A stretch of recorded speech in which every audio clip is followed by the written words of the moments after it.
성경 출애굽기 20장 4절에서부터 6절까지 말씀, 구약성경 112페이지에 있습니다. 우리 다 찾으셨으면 4절부터 6절까지 우리 한 목소리로 합독하시겠습니다. 너를 위하여 새긴 우상을 만들지 말고 또 위로 하늘에 있는 것이나 아래로 땅에 있는 것이나 땅 아래 물속에 있는 것에 어떤 형상도 만들지 말며 그것들에게 절하지 말며 그것들을 섬기지 말라.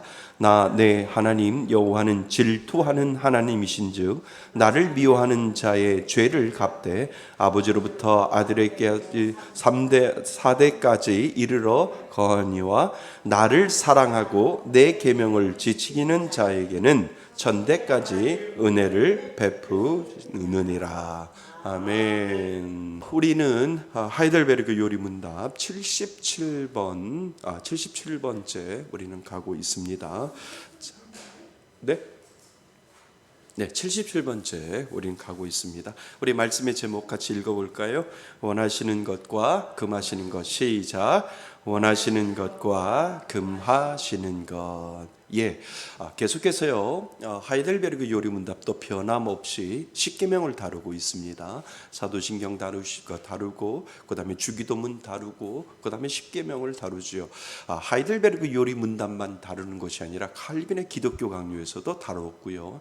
그다음에 웨스트민스터 소요리문답에서도 다뤘고요. 그리고 이 하이델베르그 요리문답에서도 계속해서 장로교라고 하면 기본적으로 이렇게 우리가 정통교회에서 다뤄야 될 부분들을 정확하게 다루고 있습니다. 그래서 사도신경은 우리들의 신앙 고백이지요. 그죠? 십계명은 하나님이 우리에게 지키라고 하는 율법이고 성경의 말씀이고 그 말씀이 규칙이고 질서이고, 그래서 십계명을 통하여 우리들의 삶의 규범을 정하며 내가 하나님 앞에 어떻게 예배를 드릴까를 계속해서 정해 놓는 규범이 바로 십계명이고요. 그리고 어떻게 기도할까?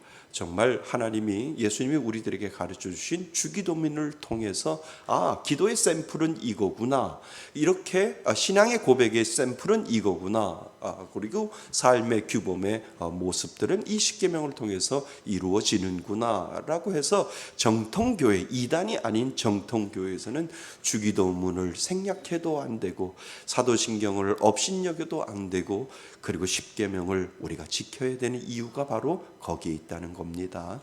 그래서 십계명은 1계명부터 4계명인데 누구와의 관계예요? 하나님과의 관계입니다. 더 정확하게 이야기하면 하나님과의 나와의 관계는 뭐를 통해서? 예배를 통해서, 워십을 통해서 하나님 앞에 나는 하나님 사랑합니다, 하나님 앞에 영광 돌립니다 라고 하는 하나님 사랑을 예배를 통해서 표현하여 되어지는 거지요. 그래서 신앙인들은 예배를 빼먹으면 안 돼요. 모든 신앙의 기본은 뭐를 통해서 이루어진다고요? 예배를 통해서 이루어지기 때문에요. 예배가 되어질 때 섬김이 되어지고 봉사가 되어지고 헌신이 되어지고 전도가 되어지는 겁니다. 순서가 바뀌어도 안 돼요. 순서가 바뀌어도 안 돼요. 예배를 통해서 모든 것들이 흘러가고 있다라고 하는 것을 기본적으로 우리가 아셔야 됩니다. 그리고 나서 5계명부터 10계명은 뭐라고요? 사람과의 관계. 내가 하나님의 그 사랑을 받았는데 그 사랑을 어떻게 실천하며 어떻게 보여주며 살까가 무엇을 통해서? 사람을 통해서 이루어지게 된다는 거죠. 그래서 하나님을 사랑하면 사람도 사랑할 수 있어요. 하나님을 사랑하면 사람도 사랑해야 돼요. 왜요? 하나님이 죄 많은 나를 하나님이 사랑해 주셨기 때문에 나 같은 이 못난 이도 하나님이 사랑해 주셔서 나도 그 사랑 가지고 전도하면서 그 예수 그리스도의 사랑을 나는 전할 수밖에 없다라고 하는 그 마음이 믿는 사람들 가운데 분명히 있기 때문에 그렇다는 거죠. 그러니까 하나님 사랑을 통해서 사람을 사랑하고 사람을 사랑을 통해서 하나님의 사랑에 대한 확신을 우리가 가질 수 있는 것이 바로 십계명을 통해서 이루어진다는 거죠. 자, 우리는 지난 시간에 제1계명 뭐예요? 뭐라고 그랬어요? 나 외에 다른 신을 섬기지 말라라고 하고요. 오늘은 뭐라고요?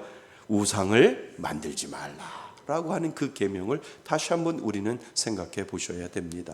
아주 오늘 우상을 섬기지 말라라고 하는 이 부분 정말 중요한데요. 꼭 우상을 섬기지 말라라고 하면 나하고는 좀 거리가 먼 것 같아 라고 생각할 수 있는데 가까이 있어요. 나도 오늘도 우상을 섬길 수 있다라고 하는 것을 늘 간과해서는 안 된다는 거죠. 그래서 오늘 제2계명에 대해서 우리가 생각해 보려고 합니다. 자, 우리 96문 제2계명에서 하나님께서 원하시는 것은 무엇입니까? 이 부분을 우리가 다룰 것이고요. 97문, 98문 그렇다면 어떠한 형상도 만들면 안 됩니까? 라고 하는 이 두 부분을 우리가 오늘 살펴보셔야 됩니다. 자, 한번 따라오시기 바랍니다. 십계명의 제2계명에는 뭐를 만들지 말고 우상을 만들지 말고 그것들에 뭐 하지 말며 절하지 말며 그리고 섬기지도 말라고 하시고 나는 뭐 하는 하나님이라고요? 질투하시는 하나님. 질투하시는 하나님. 하나님이 왜 이렇게 옹졸하셔? 왜 이렇게 좁아? 아니죠. 하나님은 창조자이시고 우리는 그분의 피조물이시기 때문에 하나님을 인정하지 아니하면 하나님은 질투하시기 때문에 하나님이 그 마음으로 썼다는 거예요. 우리는 하나님을 인정하셔야 돼요. 우리는 피조물이기 때문에 그분은 유에서 무에서 유를 창조하시는 창조자이고 우리는 그의 피조물, 우리는 창조물이다라고 하는 이 사실의 관계를 우리는 잊어버리면 안 된다라고 하는 겁니다. 그래서 하나님은 분명히 우리들에게 말씀하시는 거예요. 무슨 하나님? 질투의 하나님이라고 하나님께서 말씀하십니다. 하나님께서는 말씀으로 정하신 예배를 받으시기를 원하시지요. 아멘. 우리가 하나님과의 바른 관계를 하기 위해서 첫 번째 계명처럼 하나님과의 바른 관계는 무엇을 통해서요? 예배를 통해서 이루어진다라고 1계명을 통해서 우리가 배웠듯이 이 1계명이 2계명까지 계속 이어지고 있다라고 하는 거죠. 그래서 예배를 받으시기를 원하시는데 무슨 예배를? 온전한 예배를 하나님은 받으시기를 원하신다라고 하는 겁니다. 그래서 한마디로 하나님께 드리는 예배와 하나님을 섬기는 규례들이 순전하고 온전하게 받아들여지고 지키며 유지하는 것은 참으로 중요함을 알려주시는 것입니다. 그래서요, 동그라미를 치셔야 되는데요, 하나님을 섬기는 규례들이 순전하고, 순전에다 동그라미를 치시고, 그 다음에 온전하게, 온전에다 동그라미를 치시고, 받아들여지고에 동그라미를 치시고, 그 다음에 지키며, 그 다음에 뭐요? 유지하는 것은 참으로 중요함을 알려주시는 것입니다. 그러니까 되게 중요한 낱말들이 다 들어있어요. 단어들이 순전하고 온전하게 받아들여지고 지키며 유지하는 것은 가장 중요함을 우리들에게 알려주고 있다는 거예요. 뭐가? 하나님께 드리는 예배와 그리고 섬기는 규례들이 참으로 중요하다라고 하는 것을 우리들에게 가르쳐주고 있습니다. 자, 세상 끝날까지 교회가 받고 지켜야 할 것은 하나님께 무슨 예배? 바른 예배 드려야지요. 그러니까 예배가 다 예배가 아니라니까요. 무슨 예배? 바른 예배. 그러니까 예배의 주인공은 누구예요? 하나님이에요. 그런데 믿는 사람들은 그거 안다니까요. 이 예배가 누가 주인공인지 믿는 사람들에게는 그 마음을 하나님이 주셨다니까요. 그래서 갑자기 어느 곳에 가서 예배를 드리는데 마음이 안 열릴 때가 있어요.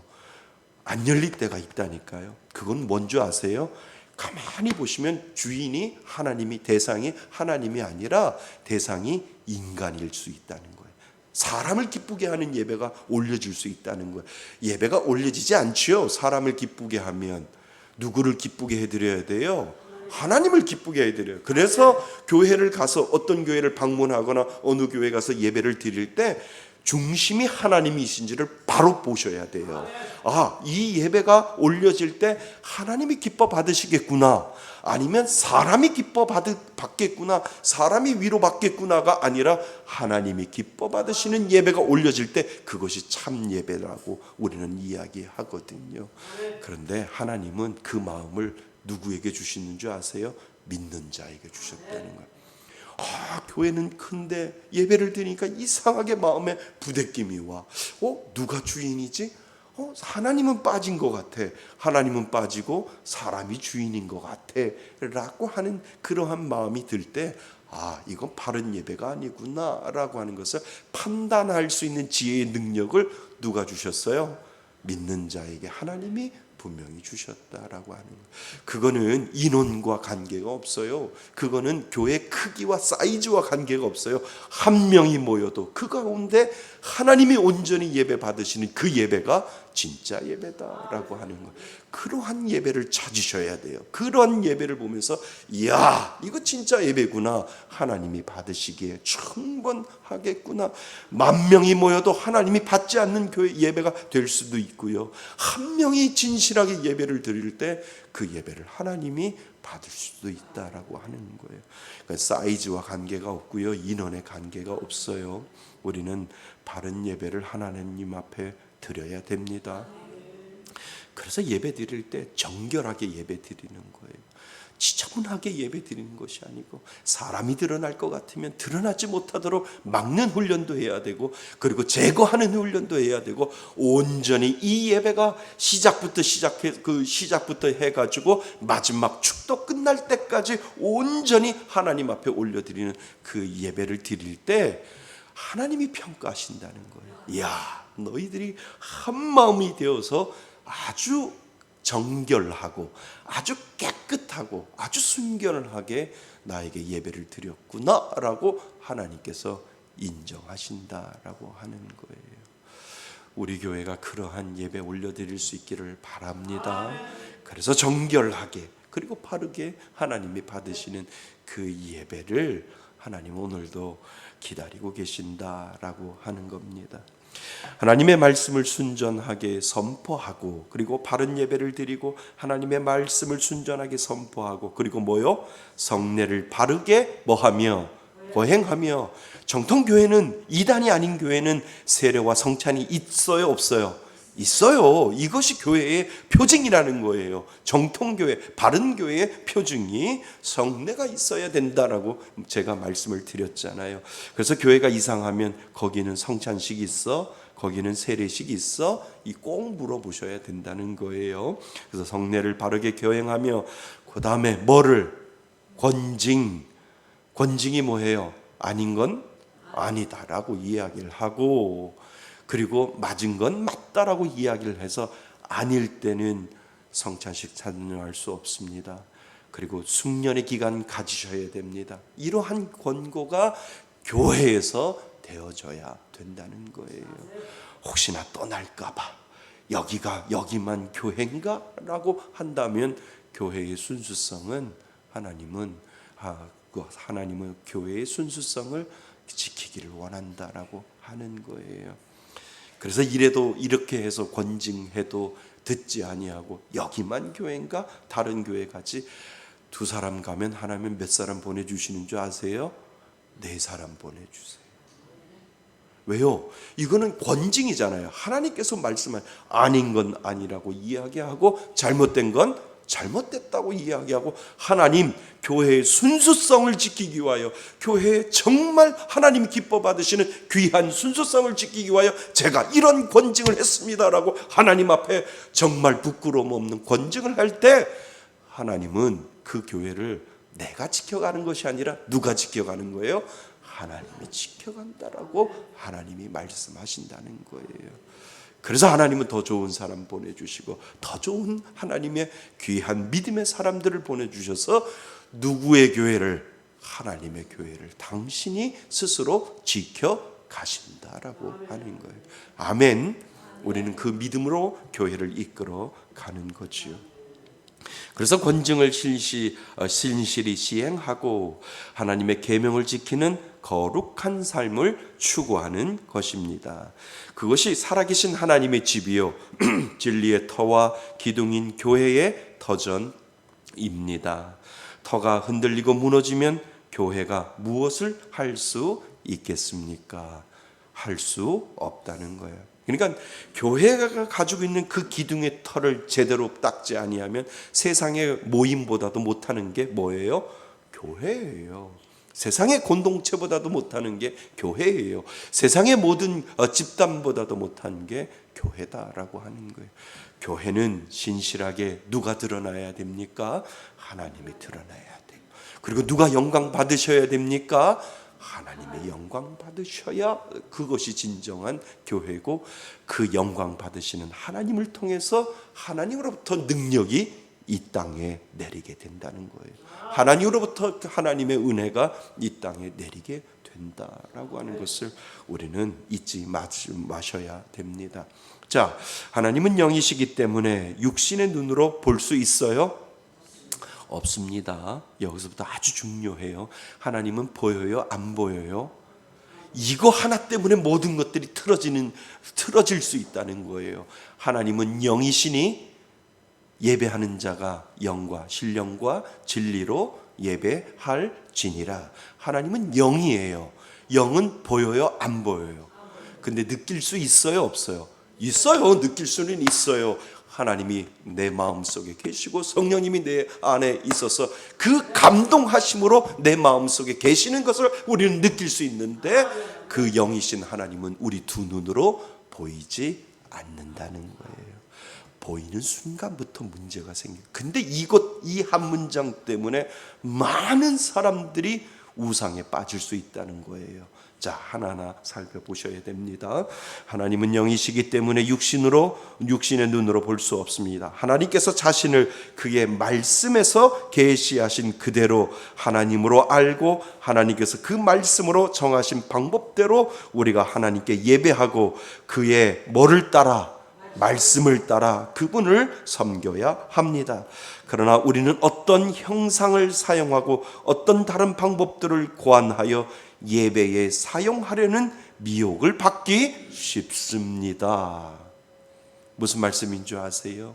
하나님은 영이신데 보이지 않는데 정말 보이는 것처럼 그렇게 꾸미고 그렇게 보이는 것처럼 그렇게 교회에서 한다고 본다면 잘못하면 우상에 빠질 수 있다니까요.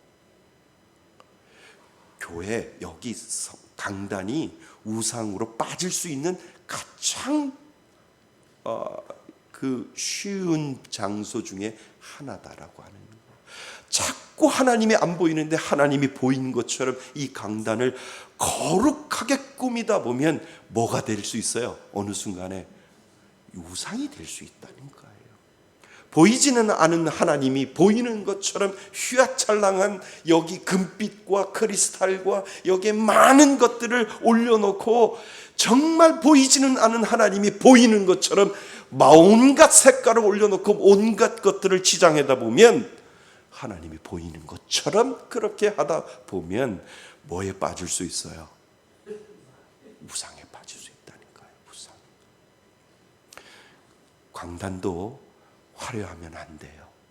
하나님보다 더 드러나면 안 돼요. 그래서 강단은 심플해야 돼요. 그래서 누가 보여줘야 돼요? 강단에 하나님처럼 보여지는 것들은 다 제어해야 된다는 거예요.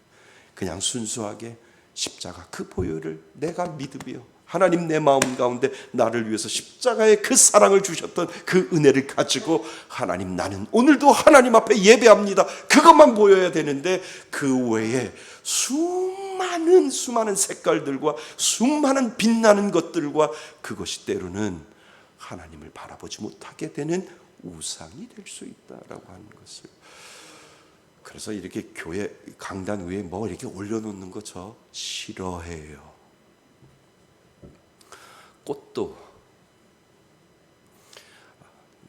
개척할 때 막 이렇게 꽃 올려놓으려고 할 때 비싸서 안 올렸지만 제 마음속에는 그냥 하나님만 드러났으면 좋겠다.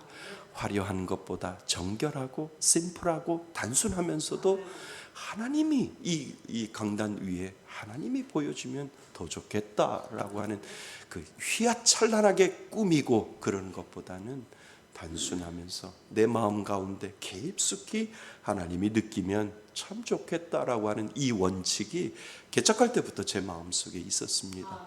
그래서 저 참 우리 성도님들한테 감사한 거는 우리 목사님 화려한 거 싫어해. 이게 정답이라니까요. 강단 이렇게 막 꾸미고 이렇게 하는 거 우리 목사님 싫어하고 우리 목사님이 그냥 심플하게 하나님만 드러나는 거 참 좋아하셔. 저를 이렇게 잘 따라와 주시는 거 저는 참 감사드려요. 예배당은요 심플해야 돼요. 그리고 내 마음속에 보이지 않는 하나님이 내 마음속에 자리 잡고 그 마음을 가지고 하나님 앞에 예배드리고 올려드릴 때 그것이 더 바른 예배를 하나님 앞에 올려드릴 수 있다라고 하는 거죠. 화려한 것 화려하지 않아도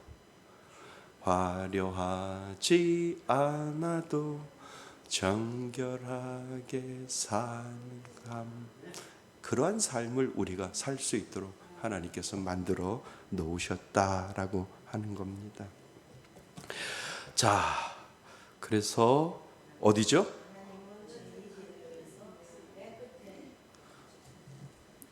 하나님은 제2계명에서 이것을 엄격히 금하신 것입니다. 하나님 외에 다른 신을 섬겨서도 안 되지만 하나님을 섬긴다고 하면서 어떤 형상을 만들어 이것이 하나님이다. 이것이 누구처럼? 하나님처럼 여기고 있고 그 형상 앞에 절하고 기도하는 것을 엄격히 금하신 것입니다. 그러니까 우리가 어떤 형상을 만들어 놓고 거기에다 절하는 거, 그건 1차원적인 우상이라니까요. 그런데 그 이면에 2차원적인 우상들이 우리들 마음속에 자리 잡고 있다는 거, 그거 찾아내셔야 돼요. 그것이 우상이라니까요. 그것을 찾아내지 아니하면 나 우상에다가 이렇게 만들어 놓고 거기다 절 안 해. 그것만이 우상이 아니라니까요. 오늘 우리에게 가르쳐 주시는 게 그거다라고 하는 거예요. 이것이 하나님이다 하고 그 형상 앞에 절하고 기도하는 것을 엄격히 금하신 것입니다. 하나님은 하나님만 예배하되 하나님의 뭐로? 말씀으로 지시하신 방법대로 예배하기를 바라십니다. 그러니까 하나님이 영이시니까 내 마음속에 계시는 그 영이신 하나님 앞에 신령과 진정으로 예배 올려드리는 그 마음이 변치 않으셔야 된다라고 하는 거죠. 그래서 1계명은 예배의 유일한 대상을 우리에게 가르치고, 대상이 누구예요? 하나님이라는 거예요. 나 외에 다른 신을 두지 말라라고 하나님께서 말씀하신 것이 제1계명을 우리들에게 가르쳐주고 있다면, 제2계명은 예배의 방법에 관해서 말씀하고 있다라고 하는 거예요. 예배의 방법에 대해서 이야기하고 있다는 거죠. 이 두 계명은 밀접한 관계가 있지만 뭐가 되어 있어요? 구분이 있습니다. 1계명이 하나님 외에 다른 신을 섬기지 말라는 것이라면 2계명은 형상을 뭐 하지요? 만들어 예배하지 말라라고 우리들에게 이야기를 해주고 있다는 거예요. 그러니까 예배의 형태가요, 어떤 교회, 어떤 예배당에 가면은요, 특별히 젊은이들 예배당에 가면 예배당이 깜깜해요. 극장만 해요. 깜깜한데 어디만 불빛이, 조명이, 여기만 조명이 집중한다라고 하는 거, 그게 좋은 방법일까요? 그리고 갑자기 막 이 불빛이 툭 이렇게 올라가고 또 연기가 막 이렇게 올라오고 우상이 될 수 있어요. 근데 그런 교회들이 있어요. 그런 교회들이 많아요. 보이지 않는 하나님이 자꾸 보이려고 노력하다 보니까 자꾸 그러한 액션을 취하고 그러한 부분들을 취하고, 미국의 어떤 교회를 보면 그래, 목사님이 막 설교를 해서 막 강하게 설교를 하면 음악 사운드가 밤밤밤밤 이렇게 옆에서 나가요. 뭐예요? 목사님이 드러나는, 하나님의 말씀이 드러나는 것이 아니라 자꾸 자꾸 뭔가 조미료 MSG를 막 치다 보면 하나님이 드러나는 것이 아니라 인간미가 드러나는 거예요. 인간의 모습들이 드러나다 보면 예배가 되지 않는다니까요. 예배가 누구를 위한 예배예요? 사람을 위한 예배가 될 수밖에 없고요. 하나님을 위한 예배는 점점점 멀리 떠나가 버린다라고 하는 거죠. 그래서 이 계명은 형상을 만들어 예배하지 말라고 하신 것입니다. 그러니까 제2 계명은 하나님의 영광을 가리우고 짓밟는 잘못된 예배를 금하고 있습니다. 절대로 하나님은 뭐이시기에, 영이시기에 어떤 그림이나 형상으로 그분을 나타낼 수 없다라고 분명히 이야기를 하고 있습니다. 그 이야기를 제가 그 이유를 설명을 합니다. 그래서 어떤 것을 상상하고 만들어서 이것이 하나님의 뭐요? 형상이다 한다면 그것은 인간의 고안물이지 하나님을 나타내는 것은 아닙니다. 그분은 모든 피조물을 초월하신 지존하신 누구예요? 하나님이시기 때문에 그렇다는 거예요. 그래서 여러분, 예수님 초상화 조심하셔야 돼요. 예수님 그림 조심하셔야 돼요. 무슨 의미인 줄 아세요? 사람이 예수님, 이분이 예수님이다. 예수님의 형상이 이렇다라고 하면 인간이 만들어 놓은 피조물의 형상에 지나지 않는다는 거예요. 하나님은 그 피조물에 머물지 않아요. 예수님은 그 피조물에 머물지 않는다니까요. 그런데 예수님의 초상화를 그려놓고 집에다 걸어놓고, 지금은 걸어놓는 분들 없겠지만 옛날에 예수님 초상화도 걸어놓고 그랬잖아요. 아니에요. 그거 되게 위험한 거예요. 무슨 말씀인 줄 아세요? 예수님의 실질적인 모습을 우리가 보지 못했기 때문에 인간이 만들어 놓은 그 그림 안으로 예수님을 그냥 한정시킬 수 있다라고 하는 거예요. 그것이 뭐예요? 우상일 수 있다라고 하는 거예요. 천주교가 왜 우상이냐 하면, 천주교에서 예수님의 마리아 동상도 만들어 놓고 예수님의 형상도 만들어 놓고 거기 앞에서 뭐 하고 있어요? 절하고 있잖아요. 절하고 있기 때문에 그게 우상이라는 거예요. 예수님은 그 형상에 머물러 있지 아니하셔요. 예수님은 하나의 피조물에 예수님은 그 하나의 피조물에 머물러 계시는 분이 아니라 그 피조물 위에 창조자로서의 계시는데, 우리가 그렇게 형상을 만들어 놓고 그 앞에 절하고 그 앞에 뭐예요 이거? 그걸 우상이라고 할 수 있다라고 하는 거예요. 그래서 우리는 예수님의, 그러니까 그런 얘기 하잖아요. 구름을 봤더니 예수님이 우리나라를 이렇게 사랑하고 예수님의 지나가는 구름입니다. 그냥 어쩌다가 비슷하게 보이는데 그거를 예수님의 형상이라고 해서 하다 보면 예수님이 그 구름 안에 갇혀버릴 수 있다는 거예요. 예수님은 그 구름 안에 갇혀요?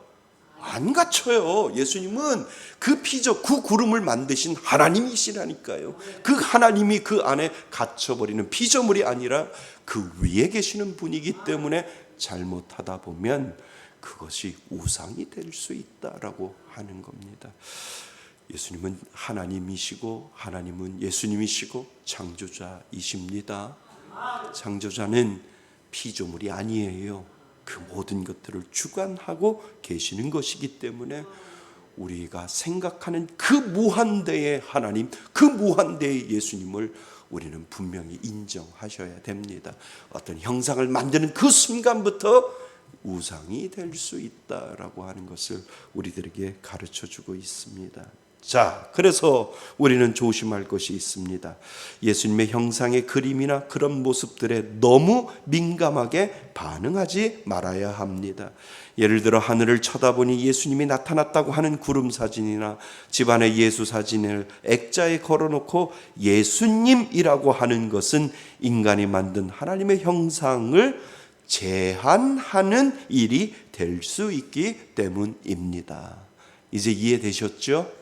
예, 이해되셔야 돼요. 이해되셔야 예수님의 형상의 얼굴이 잘못하면 그 형상에 그냥 제한해 버릴 수 있겠구나라고 하는 것을 우리는 생각해 보셔야 돼요. 그분은 인간의 생각과 상상 속에 갇혀 있는 분이 아니기 때문입니다. 여기다 밑줄을 지시고요, 동그라미를 치시고요, 별표를 3개를 다셔야 돼요. 이거 잊지 마셔야 돼요. 갇혀 있는 분이 아닙니다. 우리의 마음과 우리의 생각 속에 갇혀 있는 분이 아니다. 누가? 예수님, 하나님이 갇혀 있는 분이 아니다. 여기 한번 읽어보셔야 돼요. 그분은 인간의 생각과 생상 속에서 갇혀 있는 분이 아니기 때문입니다. 우리 큰 소리로 한번 읽어보셔야 됩니다. 시작. 인간의 생각과 상상 속에 갇혀 있는 분이 아니기 때문입니다. 아멘. 사람이 무엇을 만들어서 하나님을 나타내려고 하면 그것은 하나님을 드러내는 것이 아니라 뭐요? 가리우는 거예요. 이분이 하나님이다 이렇게 하는 그 순간 하나님의 존재를 인정하지 않는 거예요. 가리우는 거예요. 가리우는 것이요, 하나님을 높이는 것이 아니라 뭐예요? 도리어 낮추는 것이다 라고 분명히 우리들에게 이야기를 하는 거예요. 하나님은 영이시기에 우리가 하나님의 형상 비슷한 것을 만드는 그 순간부터 하나님을 가리우는 것이고, 그것이 뭐예요? 죄예요. 그리고 하나님을 높이는 것이 아니라 하나님을 낮추는 것이기 때문에 그게 뭐예요? 죄다라고 우리들에게 설명을 하고 있다는 거예요. 그것은 하나님을 모욕하는 것이며 하나님의 속성을 가리우는 것이 됩니다. 그래서 하나님은 어디에 있어요? 우리 마음 가운데. 성령님이 내 안에 뭐 한다고요? 내재하신다라고 하는 거예요. 그래서 하나님은 보이지는 않지만 나와 함께하여 주시고 내 마음까지도 아시고 내 모든 것들을 감찰하시는 그 하나님이 내 안에 계시기 때문에 나는 그분의 형상을 상상할 수도 없고 그분의 모든 것들을 할 수는 없으나 내 안에 계시는 그분, 나와 함께하시는 그분, 나의 모든 것들을 아시는 그분을 나는 오늘도 예배할 거야 라고 하는 이 믿음의 고백이 우리들 가운데 있을 때 그것이 진정한 하나님의 모습이다 라고 하는 거지. 하나님은 영이시여 그의 존재하심과 지혜와 권능과 거룩하심과 공의와 선하심과 진실하심이 뭐 하시고 무한하시고 또 뭐 하시면 영원하시며 며입니다. 불변합니다. 이것이 은혜인 줄 믿습니다. 사람의 육안으로 볼 수 없는 영이신 하나님을 땅 위에 있는 어떤 것으로나 인간의 고한 품으로 형상화하는 것은 뭐라고요? 불가능합니다. 우리가 이 땅에 아무리 하나님 같은 것들을 만들어 놔도 그거는 피조물에 불과하다는 거죠. 하나님은 창조자이십니다. 머물러 계시는 것 아닙니다. 천주교에서는 여러 가지 그림과 형상들 앞에서 절하고 기도하는데 이것은 제2계명을 어기는 것입니다. 우리는 이런 것들을 허용하지 않고 엄격히 금합니다. 아멘. 더 나아가 우리는 하나님을 어떤 분으로 생각하고 있는가, 이제 여기에 이제 좀 더 깊이 들어가 보셔야 돼요. 자, 우리가 어떤 외적인 그림이나 어떤 모습들로 하나님의 형상을 이거는 정말 우상이지만 좀 더 깊이 들어가면 나는 마음속에 하나님을 어떠한 생각으로 그리고 예배를 드리는가, 여기도 잘못하면 우상에 빠질 수 있다라고 하는 거죠. 어떻게, 자 보세요. 예배할 때 하나님을 어떻게 예배하고 있는가? 여러분들이 하나님을 어떻게 예배하고 있는가? 어떤 형상을 만들어 그 앞에 절하지도 않고 기도하지도 않는다고 할지라도 나의 뭐와 생각과 그리고 뭐요? 마음에 잘못된 하나님이 새겨져 있지는 않은지 우리는 깊이 생각해 볼 필요가 있다는 거예요. 그래서 간단하게 예를 들어 여러분이 예배를 드릴 때 하나님은 어떤 왕처럼 보좌에 앉아 나를 내려다보시며 한없는 인자한 모습으로 자비를 베푸시는 모습을 생각하며 예배를 드린다면 여러분은 어떻게 생각하시는가? 이런 생각하는 것도 문제라는 거예요. 예배 드릴 때 그런 생각으로 그런 그림을 그리면서 하나님은 이 높고 높은 보좌에서 큰 의자에 앉으시고 정말 형용할 수 없는 빛나는 옷을 입으시고 나를 내려다보면서 내 예배를 받으시는 그러한 하나님으로 생각하고 내가 예배를 드린다면 그 생각의 우상이라는 거예요. 생각의 마음의 우상에 빠질 수 있고 생각의 우상에 빠질 수 있다는 거예요. 여러분들 예배 드릴 때 어떠한 마음으로 드리세요? 한 번도 그런 생각 해보셨어요? 제가 믿음 생활하면서 한 번도 그런 생각 해본 적이 없는데요. 그냥 내 안에 계신 하나님 보이지는 않으시지만 옆에 내 마음속에 계시는 그 하나님을 오늘도 신령과 진정으로 예배 올려드립니다. 하나님 나의 예배를 받아 주옵소서. 이런 마음을 가지고 예배를 드렸는데 여러분들도 그런 마음으로 예배 드리셨지요? 그런데 처음 신앙생활하는 사람들은 잘못하다 보면 이러한 생각을 가지고 예배 드릴 수 있다는 거예요.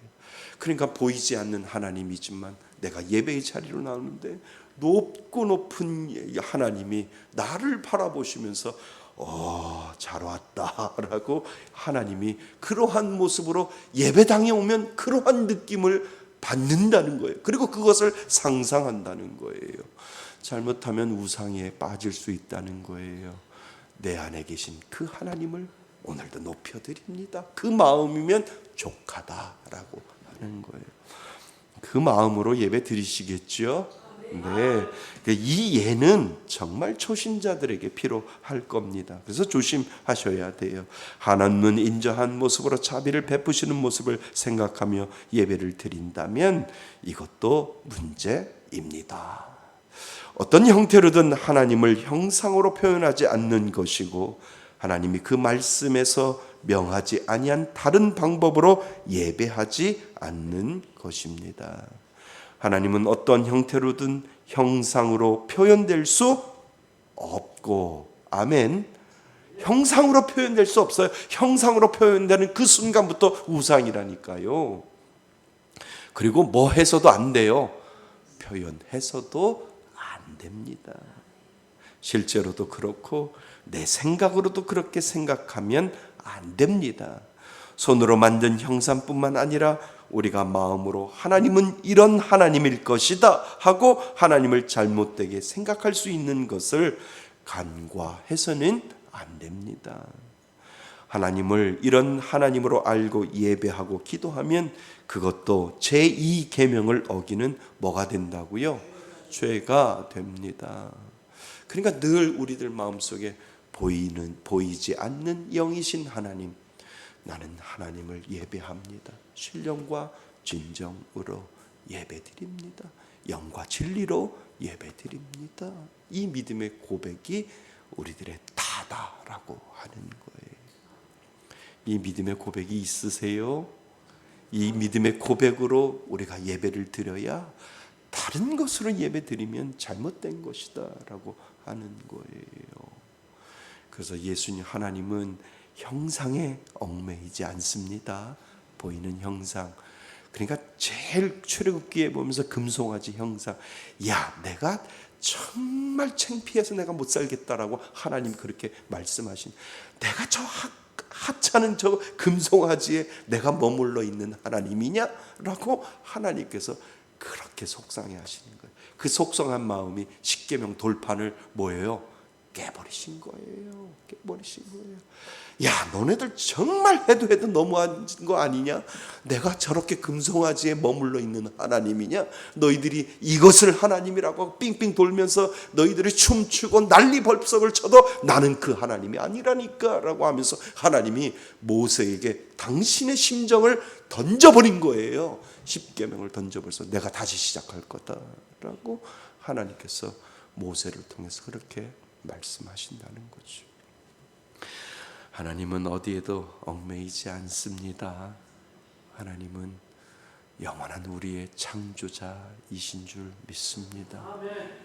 결론, 하나님을 손으로 어떤 형태의 형상을 만들어 표현하고 예배하여도 안 되지만, 아까 말씀드렸어요. 자기 생각으로 이런 하나님일 것이다 라고 상상하고 예배하고 섬기는 것도 자기가 만든 신을 예배하고 섬기는 것이 되기 때문에 조심하셔야 된다는 거죠. 그러므로 바른 예배가 되려면 성경에서 자신을 계시하신 그 하나님을 뭐 해야 됩니까? 바로 알아야 됩니다. 자, 같이 읽어보겠습니다. 시작. 하나님은 영이시니 예배하는 자가 신령과 진정으로 예배할지니라. 이것만 족하다라고 우리들에게 말씀해 주고 있습니다. 하나님은 어떠한 형태로든 형상으로 표현될 수 없고 표현해서도 안 됩니다. 피조물은 형상으로 표현할 수 있으나 피조물을 창조하신 하나님은 어떠한 형상으로 만들어지지 않습니다. 이 은혜가 정말 있어야 됩니다. 그래서 정말 우상을 섬기지 말라. 우리는 때로는 그 우상 가운데 머물러 있을 수 있다라고 하는 것을 오늘 우리들에게 가르쳐주고 있습니다. 늘 하나님을 내 마음속에 모시고 정말 신령과 진정으로 예배하는 자가 되시기를 주님의 이름으로 축원드립니다. 아멘. 오늘